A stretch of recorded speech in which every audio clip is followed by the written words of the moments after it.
बात हम तुला राशि की करने जा रहे हैं। तुला राशि वालों पर से शनि की ढैया का प्रभाव खत्म हो गया है, मगर फिर भी तुला राशि वाले अभी तक परेशान क्यों हैं, इसी विषय पर हम विस्तृत चर्चा करेंगे और आपको बताएंगे कि तुला राशि वालों के कष्ट के दिन खत्म अभी क्या नहीं हुए हैं, क्या शनि की ढैया अभी खत्म नहीं हुई है इसलिए वह परेशान है और जीवन में उनको कठिनाइयों के दौर का सामना करना पड़ रहा है। स्वास्थ्य खराब है, परिवार में असंतोष का माहौल है, आर्थिक स्थिति खराब चल रही है, काम कारोबार में घाटे का सामना करना पड़ रहा है। तुला राशि वाले अगर जॉब के लिए इंटरव्यू के लिए जाते हैं तो उन्हें असफलता का सामना करना पड़ रहा है। जो विद्यार्थी है तुला राशि वाले, उनको भी कहीं ना कहीं विद्या में असफलता मिल रही है, मन उच्चाटन हो रहा है। तो क्या रीजन है, तो आज इसी विषय पर पूर्ण रूप से चर्चा करेंगे। देखिए, शनिदेव का 17 जनवरी सन 2023 से राशि परिवर्तन हो गया। तुला राशि वाले ढैया के प्रभाव से मुक्त हो गए। शनि महाराज 4th हाउस से ढैया का प्रभाव 2.5 साल तक लगाए हुए थे, वह उनको मुक्ति दे गए। शनिदेव ने भी गोचर परिवर्तन कर लिया है। शनि महाराज मकर राशि को छोड़कर कुंभ राशि में प्रवेश कर चुके हैं। तो पंचम भाव में शनि महाराज का जो है गोचर परिवर्तन हो गया है।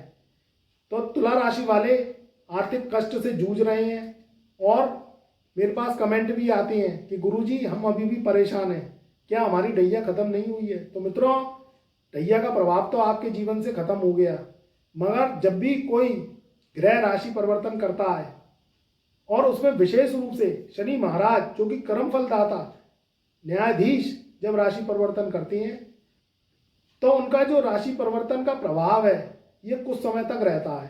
देखिए, शनि महाराज एक राशि पर 2.5 साल का जो है चक्कर उनका रहता है, तो वे 2.5 साल की चाल को लेते हुए अपना एक राशि में परिवर्तन करते हैं। एक राशि में परिवर्तन का प्रभाव, उसी राशि के परिवर्तन का प्रभाव, यानी मकर राशि में जो शनि महाराज का प्रभाव रहा, अब मकर राशि में जब शनि महाराज आएंगे तो वह 30 वर्ष बाद आएंगे। तो उनका जो चाला है वह 2.5 साल और 30 साल का होता है। इधर गोचर में पंचम भाव में शनि महाराज का जो फल है ये बहुत शुभ नहीं कहा जा सकता, क्योंकि ये सूर्य का घर है और सूर्य के घर में शनि का गोचर ये बहुत ज़्यादा शुभ नहीं होता है। इस बात का भी हमको ध्यान रखना पड़ेगा। तो तुला राशि वाले हैं, तुला राशि वाले जो व्यक्ति हैं वह शुक्र प्रधान राशि के व्यक्ति होते हैं। वहाँ शुक्र की इन्वॉल्वमेंट अगर आपकी लगन कुंडली में अच्छी है तो ये जो समय है ये आपका बहुत कठिन नहीं होगा, परेशानियाँ आपकी बहुत अधिक नहीं बढ़ेंगी। और वहीं तुला राशि वालों के अगर लगन कुंडली में शुक्र की प्लेसमेंट खराब है तो फिर दिक्कत परेशानियों का सामना उनको करना पड़ सकता है, क्योंकि शुक्र देव जो कि लग्जरी के कारक, लक्ष्मी के कारक, स्त्री के कारक और हमारी पत्नी के कारक इनको माना गया है। तो अगर आपका शुक्र शुभ अवस्था में उच्च का है, राजयोग बना रहा है, तो ये शनि महाराज का जो फल है ये आपको बहुत अधिक परेशान नहीं करेगा। अगर लग्नेश ही आपका 6ठे 8वें घर में बैठा है या पाप प्रभाव में बैठा है, राहु के संग बैठा है, केतु के संग बैठा है, तो फिर कहीं ना कहीं आपको कुंडली विश्लेषण अपना कराना चाहिए।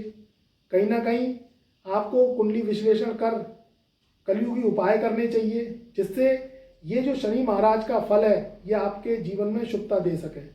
वहीं अगर आप लगन कुंडली में शनि की प्लेसमेंट खराब है, शनि पाप कर्तरी दोष में बैठे हुए हैं और आपके कर्म खराब हैं, तो फिर ये शनि महाराज का जो फल है ये बहुत हद तक शुभ नहीं होगा जब तक आप अपने कर्मों को सुधारेंगे नहीं। अगर आप मांस मदिरा का सेवन करते हैं, गलत एक्टिविटी में रहते हैं और अपने जीवन को आवारागर्दी में जीते हैं तो शनि का शुभ फल कैसे मिल जाएगा। शनि कर्म फलदाता, न्यायाधीश, भाग्य विधाता है, ये आपके कर्मों का चाला देखते हैं। पिछले जन्म में अगर आप गलत कर्म करे आए हैं, ऋण छोड़े आए हैं, कहीं जर जोरू जमीन के सिद्धांत को भंग कर दिया है या दूसरे का धन छीन लिया, स्त्री को परेशान किया, माँ बेटी बहन बुआ को परेशान किया, तो वहाँ शनिदेव श्राप लगा देते हैं। तो इस जन्म में आपको उसके जो फल हैं, दुष्प्रभाव हैं, वह भोगने पड़ते हैं। अब आप इनसे निजात कैसे पाएं? तो सबसे पहले तो आप किसी गुरु से आप अपनी कुंडली का विश्लेषण कराएं, हमसे करा सकती हैं, या आप जो है किसी जो है बेस्ट एस्ट्रोलॉजर से अपनी कुंडली का विश्लेषण करा सकती हैं। तो उससे क्या है, आपकी कर्जाई कुंडली का जो ऋण भार लगा हुआ है, शनि का श्राप है, वह उपायों के जरिए दूर हो पाए।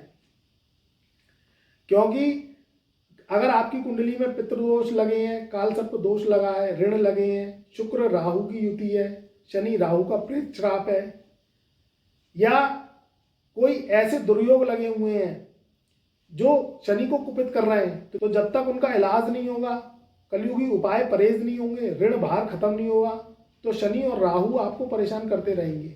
या आपकी कुंडली में शनि की महादशा चल रही है, राहु की महादशा चल रही है, केतु की महादशा चल रही है, तो भी कहीं ना कहीं आपको ये गोचर का फल शुभ फल नहीं देता है।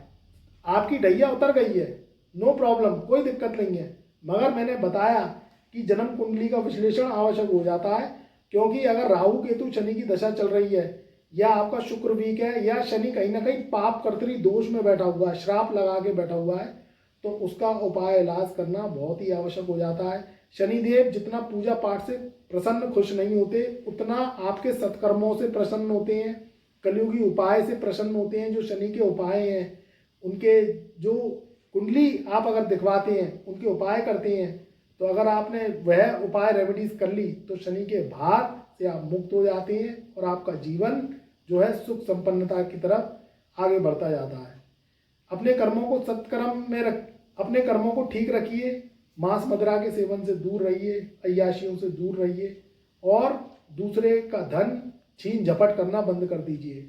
अगर आपको शनि की शांति करनी है, शनि के शुभ प्रभाव लेने हैं, तो सबसे पहला तो महा उपाय ये करना पड़ेगा, बहन बेटी बुआ मौसी को सताइए मती, और अपनी पत्नी का आदर करिए। तो ये शनि जो महाराज है आपको शुभ फल देने लगते हैं। अगर आप इस रेमेडीज को भी अपना लेते हैं, तो जो शनि के दुष्प्रभाव है तो वह दूर होने लगते हैं। और गरीबों का हक नहीं मारिए, मजदूरों का हक नहीं मारिए, उनको समय समय पर जो आप पे बन जाए उनको डोनेशन दीजिए, उनकी सहायता कीजिए, उनको खाने पीने के सामान की व्यवस्था करिए।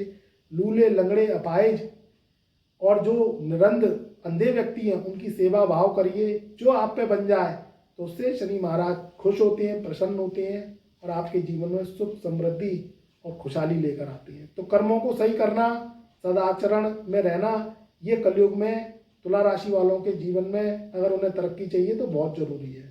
तो इसी शुभकामनाओं के साथ मैं गुरुदेव अंशुल अग्रवाल अपनी ब्रह्मवाणी को यहीं विराम देता हूँ। चैनल पर नए आए हो तो चैनल को लाइक करो, सब्सक्राइब करो, और बेल आइकन के ऑल वाले बटन को दबा के ज़्यादा से ज़्यादा वीडियो को शेयर करो व्हाट्सएप के माध्यम से, और माता बहनों की रक्षा करो, महिलाओं का सम्मान करो, जिससे आपके जीवन में सुख समृद्धि और शांति हमेशा बनी रहे। प्यार भरा नमस्कार और शुभ आशीर्वाद।